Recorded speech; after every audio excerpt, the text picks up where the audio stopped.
एक नौनिहालानी मकतब जामे मस्जिद अहले हदीस रदेपुरा की एक तालिबा, एक बच्ची नबिया परवीन बिनते परवेज आलम को दावत देते हैं कि वो आए और आकर अपनी माफ़ी ज़मीर को अदा करे और आप सामीन को महसूस करे। उनका उन्वान है तौहीद। कहते हैं तौहीद की अमानत सीनों में है हमारे, तौहीद की अमानत सीनों में है हमारे, आसान नहीं है नामो निशा हमारा। तो बहरहाल इस मौजू के तहत आप आएँ और लफ्ज़गुशाई करें। अस्सलामु अलैकुम व रहमतुल्लाहि व बरकातुहू। नहमदु व सल्ली अला रसूल करीम, अम्मा बाद। जनाब सदर मोहतरम, हाज़रीन मजलिस, स्टेज पर रौनक के अफरोज, मुस्बिक़ा ज़ात-ए इकराम और दूर दराज से आए हुए मेहमान इल्ज़ाम और ख़वातीन इस्लाम, मैं आज के तीसरा एक रोज तालीम बेदारी इजलास से मैं जिस मौजू पर लफ्ज़गुशाई करना चाहती हूँ वो है तौहीद। इस्लाम के सबसे पहला हुक्म था कि अल्लाह एक है, उसकी खुदाई में कोई उसका साथी और साजी नहीं। ज़मीन से आसमान तक उसी के एक सल्तनत है। सूरज उसी के हुक्म से निकलता है और डूबता है। आसमान उसके फरमान के ताबे और ज़मीन उसके इशारे से पाबंदी है। फल फूल दरख्त अनाज सब उसी ने उगाए हुए हैं। दरिया पहाड़ जंगल सब उसने बनाई है। न उसके कोई औलाद है, न बीवी, न माँ बाप है। कोई उसका कोई हमसर और मुकाबिल है। दुख दर्द और रंजो गम सब वही देता है और दूर करता है। हर खैर और खुशी और नेमत वही देता है, वही छीन सकता है। इस्लाम के इस हकीक़त का नाम तौहीद है और यही इस्लाम का पहला कलमा जुज है। ला इलाहा इल्लल्लाह, यानी अल्लाह के सिवा पूजने के लायक नहीं है और न उसके सिवा कोई हुक्म चलता है। हमें अलैना इल्लल बलाग वस्सलामु अलैकुम व रहमतुल्लाह।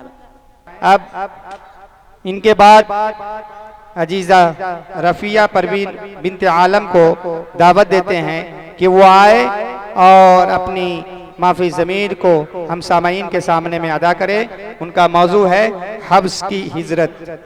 जब हिजरत की बात आती है तो ईमान तरोताज़ा हो जाता है और रोंगटे खड़े हो जाते हैं कि जालिमों ने इस कदर सताया कि आप सल्लल्लाहु अलैहि वसल्लम अपने आबाई वतन छोड़ने पर मजबूर हो गए। तो आप सल्लल्लाहु अलैहि वसल्लम जो हिजरत किए उसी के सिलसिले में चंद मिनट लफ्ज़गुशाई करेंगी। अस्सलामु अलैकुम व रहमतुल्लाहि व बरकातुहू। अहमदु व सल्ली अला रसूलिल करीम, अम्मा बाद। जनाब सदर मोहतरम, हाज़रीन मजलिस, स्टेज पर रौनक के अफरोज, मुस्बिक़ा साथी जाए कराम और दूर दराज से आए हुए मेहमानान इल्ज़ाम और ख़वातीन इस्लाम, आज के मैं तीसरा एक रोजा तालीम बेदारी इजलास में जिस मौजू पर लफ्ज़गुशाई करना चाहती हूँ वो है हब्स की हिजरत। इस शहर से जाने से दूसरे शहर चले जाने को हिजरत कहते हैं। पर चुके अरब के मुल्क से समुंदर के किनारों पर, एजाज के समुंदर के किनारों पर, जिसका नाम बहर अहमर के किनारों पर, अफ्रीका में हब्स का मुल्क है। ईसाई बहुत बादशाह नेक था। जब मुसलमानों वालों की तकलीफ बढ़ गई, नबूवत के 5वें साल में हजरत रसूल खुदा सल्लल्लाहु अलैहि वसल्लम ने इजाजत की गहराई में 11 मर्द और 4 औरतें कश्ती में बैठकर हब्स को रवाना हो गए। हब्स की बादशाह को निजासी कहला जाता है। निजासी के मुसलमानों को बड़े अमान से रहते थे। जब कुरैश को अपनी खबर मिल गई निजासी के पास, वहाँ 2 सिफर को वजह हमारी मुजरिम ठहर गया, मेरे हवाले कर दो। बादशाह की मुसलमानों को बोला मुझे हाल पूछना है। हजरत अली की भाई हजरत जाफर मुसलमानों की तकरीर हुई, ऐ बादशाह हम जाहिल थे, बूद ना पूछना, हम मुर्दा को रखते थे, बदकारी करते थे, पड़ोसी को खाते थे, जोर आवर कमजोरों को बचा खाते थे। इसने हमको एक शख्स के पैदा हुआ और बुजुर्गाई सच्चा और ईमानदारी वाकिफ हुआ। इसने हमको सच्चे दिन की दावत दी और बताया है कि बूतों की पूजना छोड़ दो, सच और जुल्मदार की बाज, अतीमों की मालना खजाना, पड़ोसी को आराम दो, पाक दावन औरत पर नमाज पढ़ो, रोजा खैरात। हमने इस शख्स को खुदा का पैगंबर माना और इसके बातों पर अमल किया। इसने जुल्म हमारी कौम, हमारी जान के दुश्मन हो गए और मजबूर करते हैं कि इसे छोड़कर इसी पहले गुमराही में रहते। निजासी ने तुम्हारी पैगंबर का कलाम जो उतरा कहीं से पर हजरत जाफर सूरज मरियम की चंद आयत पर निजासी पर असर हुआ की तारीफ में एक आंसू जारी। अब कहो खुदा की कसम, कमाल और इंजीर दोनों एक ही चिराग के बददू आई है। कुरैश के आदमियों से कहा कि अब तुम उठ जाओ, इन मुजरिमों को वापस न दूंगा। मुसलमानों ने जब निजासी के मेहरबानी देखे तो बाद से भी बहुत से मुसलमानों ने छुपकर रवाना हो गए, यहाँ तक कि उनकी तादाद थे कमो पे इस तरह से होगा। आमीन अस्सलामु अलैकुम व रहमतुल्लाहि व बरकातुहू। माशाअल्लाह। अभी आप अजीज़ा रफ़िया परवीन बिन्त आलम से हफ्स की हिजरत के मौजू पर तक़रीर सुन रहे थे। अल्लाह रब्बुल आलमीन से दुआ है कि अल्लाह रब्बुल आलमीन बच्ची को इल्म की दौलत से मालामाल करे और हम सामईन को हिजरत के मुताल्लिक अमल करने और उसके पीछे जो राज है उसको अपने दिल के अंदर, अपने दिमाग के अंदर उतारे और उस पर अमल करने की तौफीक अता फरमाए। आमीन।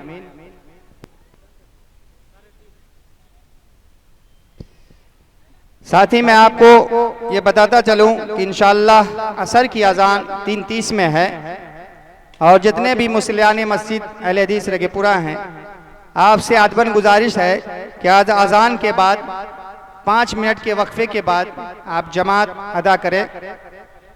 अल्लाह रब्बुल आलमीन आप इस चंद औकात को कबूल फरमाए और अल्लाह रब्बुल आलमीन हमारे लिए उसको तो शय आखरत बनाए।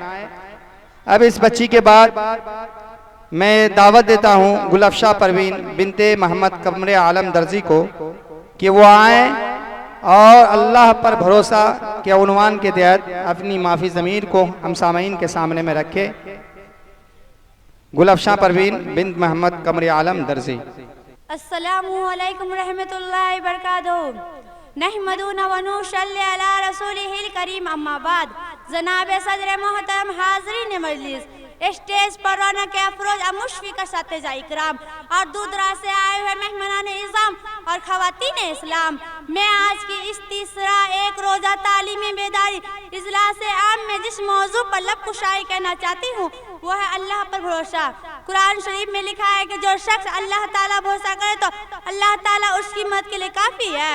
मुअज्जज़ शामाईन, एक दफ़ा का वाक़या है कि हमारे रसूल सल्लल्लाहु अलैहि वसल्लम मदीना तैयबा से दूर कहीं सफ़र में थे। सख्त गर्मी का ज़माना था, दोपहर के वक्त थोड़ी देर आराम फरमाने के लिए एक दरख्त के साए में एक जगह लेट गए। हमारे हज़रत सल्लल्लाहु अलैहि वसल्लम थके हुए थे, लेटते ही आँख लग गई। एक काफिर चुपचाप आया और तलवार खींचकर आपके करीब खड़ा हो गया। हमला करना ही चाहता था कि एकदम से हमारे हज़रत सल्लल्लाहु अलैहि वसल्लम की आंखें खुल गई। मेरे प्यारे भाइयों, देखा कि एक दुश्मन नंगी तलवार खींचे खड़ा है। दुश्मन बड़ा खुश था, खूब मौके से तन्हाई मिल गया। ना उनके हाथ में कोई हथियार, ना यहाँ उनका कोई साथी और मददगार। बड़े घमंड से काफिर ने कहा, अब बताओ मोहम्मद, अब तुम्हारी जान कौन बचा सकता है? हमारे हज़रत सल्लल्लाहु अलैहि वसल्लम तो बड़े इत्मीनान से फरमाया, अल्लाह। हमारे हज़रत सल्लल्लाहु अलैहि वसल्लम की हिम्मत, बहादुरी और इत्मीनान को देखकर वो खुद डर गया। उसका हाथ कांपने लगा, तलवार उसके हाथ से छूटकर जमीन पर गिर पड़ी। अब वह तलवार हमारे हज़रत सल्लल्लाहु अलैहि वसल्लम ने उठा ली और खड़े हो गए। अब फरमाए, अब बताओ तुमको कौन बचा सकता है? काफिर अल्लाह को मानता ना था, थर थर कांपने लगे और खुशामद शुरू कर दी। हमारे हज़रत सल्लल्लाहु अलैहि वसल्लम तो बड़े मेहरबान और रहम दिल थे, वह दुश्मन के साथ भी एहसान करते थे, इसलिए उसको माफ़ फरमा कर छोड़ दिए। वमा अलैना इल्ला बलाग। अस्सलामु अलैकुम रहमतुल्लाहि। माशाअल्लाह। अभी आपके सामने में गुलफशा परवीन बिनते मोहम्मद कमरे आलम दर्जी अल्लाह पर भरोसा के उन्वान के तहत अपनी माफ़ी ज़मीर को अदा कर रहे थे। अल्लाह पर भरोसे की बात आती है, जो बच्ची ने वाक़या बयान किया, हम लोगों ने बचपन में उस किताब में पढ़ा था, दूसरी जमात में, मैं यमनौ का मिन्नी। एक काफिर आप सल्लल्लाहु अलैहि वसल्लम, गुलाब साहब की अम्मी ने उनकी तकरीर सुनकर बच्ची को उनकी हिम्मत अफजाई के लिए कुछ रुपयों की इनाम दिए हैं। मैं उनसे कहता हूं वो आए और अपना इनाम ले जाए।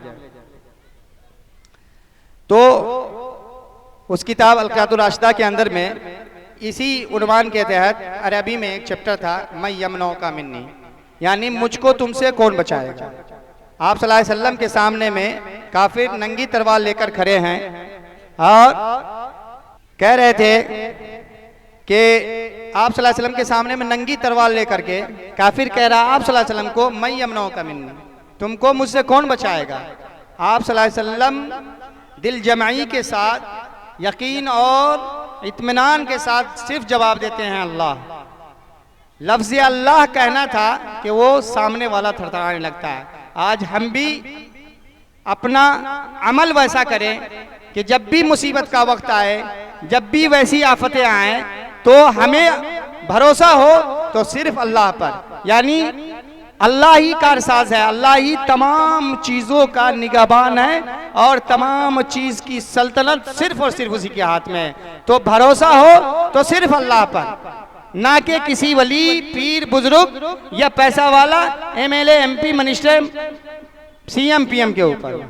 भरोसा हो तो सिर्फ अल्लाह पर। और यही बच्ची बताना चाह रही थी कि अल्लाह के ऊपर भरोसा करने वालों का अल्लाह साथ रहता है। जो अल्लाह पर भरोसा किया अल्लाह उसका साथ है, जो गैरों पर भरोसा किया वो न दुनिया में अच्छा रहा न आखिरत में अच्छा रहा। तो बहरहाल इसके बाद मैं एक मकतबी की बच्ची फहमीदा परवीन बिनते मोहम्मद पप्पू मधवा पट्टी को दावत देते हैं कि वो आए और एक नज़म पेश करें। आप तमाम सामाईन दिल जमी के साथ सुने और एक ऐलान जो मैंने आपको सामने किया, इसके बाद इंशाअल्लाह असर की अजान होगी और नमाज 5 मिनट के वक्फे के बाद नमाज अदा करेंगे। नमाज अदा करने के बाद फिर बाज़ाब्ता सिलसिला चालू रहेगा, मुनक़ता नहीं होगा। आप दिल जमी के साथ रहें। और जो लोग मेरी आवाज़ को सुन रहे हैं, जो गार्जियन हजरात है, बड़ी अफसोस होता है कि आप अपने बच्ची और बच्चे की तकरीर सुनने के लिए भी नहीं आना पसंद करते हैं। ये बहुत अफसोस की बात है। बहरहाल आपसे दरख्वास्त है कि आप ज़रूर तशरीफ लाएं। तो फहमीदा परवीन बिनते मोहम्मद पप्पू मधवा पट्टी नज़म पेश करिए, आप समाअत फरमाएं। अस्सलामु अलैकुम व रहमतुल्लाहि व बरकातुहू। बुराइयों की हवा चली है, हिजाब पहनो, हिजाब पहनो। बुराइयों की हवा चली है, हिजाब पहनो, हिजाब पहनो। हदीस नबी भरी पड़ी है, हिजाब पहनो, हिजाब पहनो। तुम्ही थी मरियम, तुम्ही रुकैया, ओ फातिमा और आयशा भी। तुम्हें तो फैशन की लत लगी है, तुम्हें तो फैशन की लत लगी है, हिजाब पहनो, हिजाब पहनो। बुराइयों की हवा चली है, हिजाब पहनो, हिजाब पहनो। चली हवाएं कहती कहती, सुनो जरा दुख दरी खजीजा। चली हवाएं कहती कहती, सुनो जरा दुख दरी खजीजा। बिहिश्त तेरे लिए सजी है,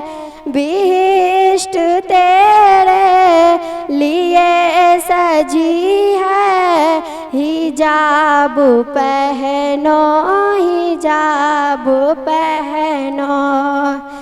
फिसल रही हूँ, बहक रही हूँ, खिलाफे सुन्नत फैले है तेरा। फिसल रही हूँ, बहक रही हूँ, खिलाफे सुन्नत फैले है तेरा। तुम्हारी इज्जत की है कीमती है, हिजाब पहनो, हिजाब पहनो। बुराइयों की हवा चली है, हिजाब पहनो, हिजाब पहनो। हदीस नबवी भारी पड़ी है, हिजाब पहनो, हिजाब पहनो। बहुत गुनाहों में मैं भी डूबा हुआ है, शायद खुदा बचाइए। बहुत गुनाहों में मैं भी डूबा हुआ है, शायद खुदा बचाइए। मगर मेरी इल्तिजा यही है, हिजाब पहनो, हिजाब पहनो। मगर मेरी इल्तिजा यही है, हिजाब पहनो, हिजाब पहनो। बुराइयों की हवा चली है, हिजाब पहनो, हिजाब पहनो। हदीस नबवी भारी पड़ी है, हिजाब पहनो, हिजाब पहनो। अगर मैं बागबा होती तो बागों को सजा देती, अगर मैं बागबा होती तो बागों को सजा देती, अगर मैं आलिमा होती तो बच्चों को पढ़ा देती। वस्सलामु अलैकुम व रहमतुल्लाहि व बरकातहू।